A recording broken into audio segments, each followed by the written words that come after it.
So the next thing we're going to discuss is basically lie angle, how flat or upright a golf club is. You guys may or may not know this, but I play my clubs about 6 degrees flat compared to like the standard iron you would buy right off the rack. And that has a lot to do with my setup, has a lot to do with the fact that I chased Hogan, and I believe that flatter lie angles are far superior. When you look at all ball strikers across the world, they all play flatter lie angles. And so if you guys haven't checked out advancedballstriking.com yet, you definitely should. But I'm going to try and encapsulate the idea of flatter lie angles using geometry. So my wedges have very upright lie angles. This is a 56 degree, and this is my pitching wedge. As you can see, the lie angle difference is quite dramatic.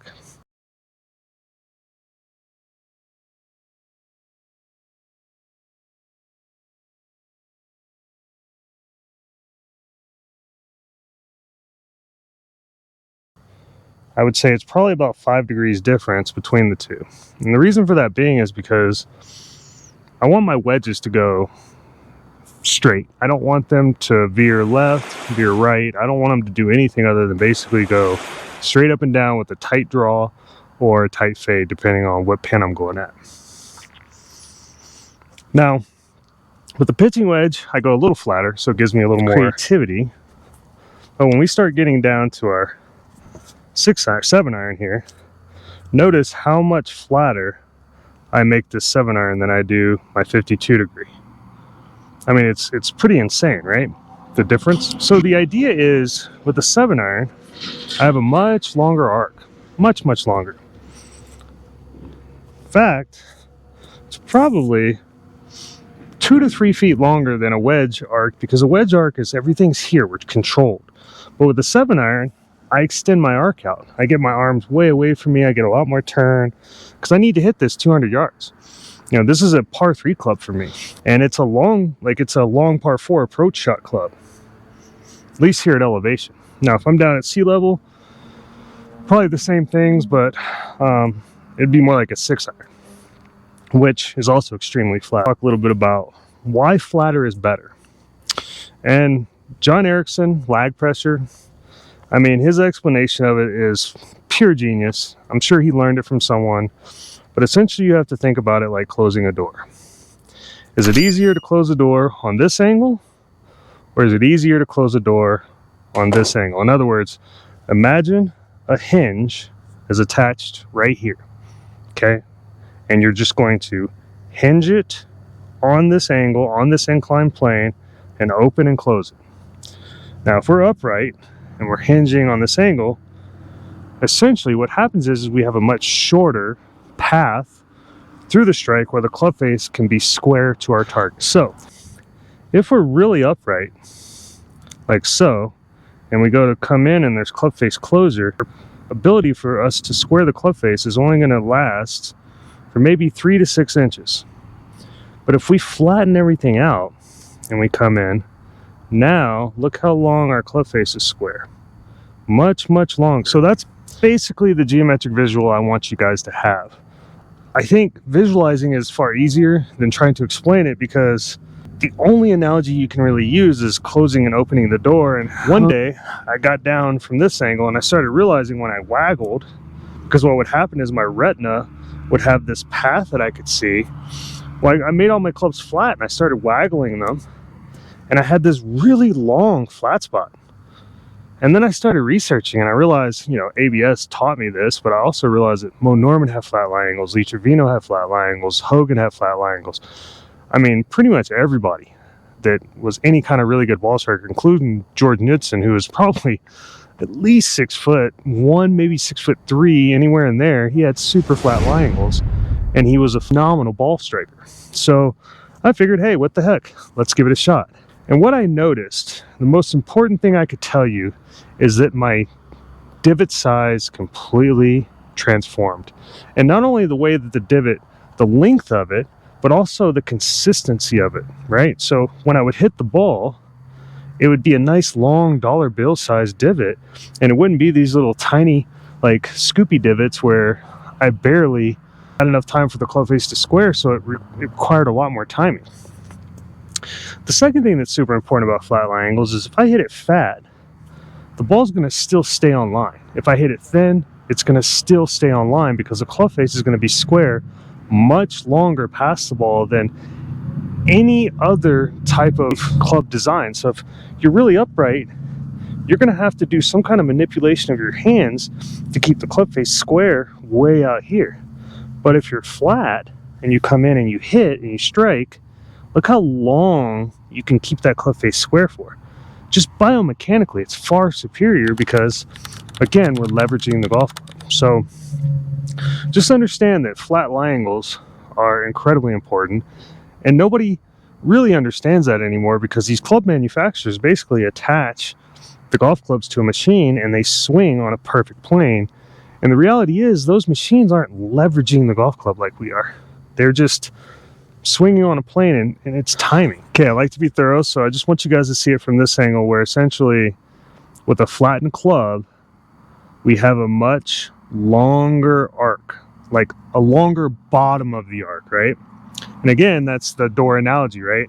If the hinge is lower and you're closing the door, it's going to be square much, much longer than if the hinge is very upright and you're closing the door like this. The face is going to shut on you unless you manipulate it. And again, how do you manipulate a club face on an upright lie angle without some kind of biomechanical shift, right? It's not natural. What is natural is to leverage the club and allow it to shut itself on a much flatter arc. Okay, so think in terms of we're swinging on a flatter plane, shorter swing like a John Rahm or Sergio Garcia or Ben Hogan. It's just far superior, guys. I can't really explain it any better, give you any more visuals, so I'm going to stop there and I'm going to show you some divots. So this is my 56 degree. It is actually only 2 degrees flat, but I'm going to play it very upright right now so you guys can see the difference in divots. And I'll shoot a couple different angles, and then I'm going to use my 6-iron, and we're going to compare divot size, consistency, length, width, height, all of that type of stuff, so that you guys can understand why, from a visual geometrically visual perspective, why it's superior. So again, I'm choking down slightly. I'm removing pretty much all ability to leverage the club. I'm barely leveraging it because I just can't when it's this upright. And I'm just going to swing straight up and down. Very narrow stance. This is basically a timing swing.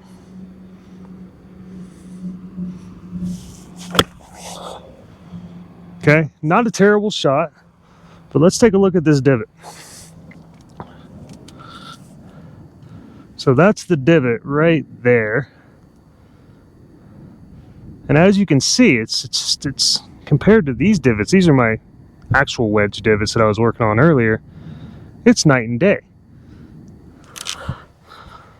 You don't have near enough club face to work with. It's just not a good way to hit golf shots, is to be very upright at all.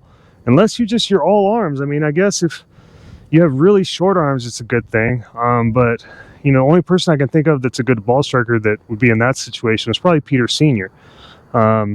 He's got pretty short arms for his height, I would imagine. At least it looks like it on video.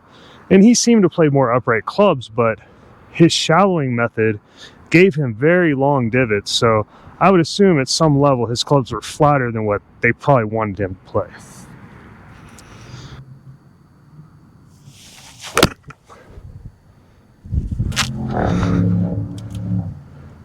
So this was my wedge divot right here.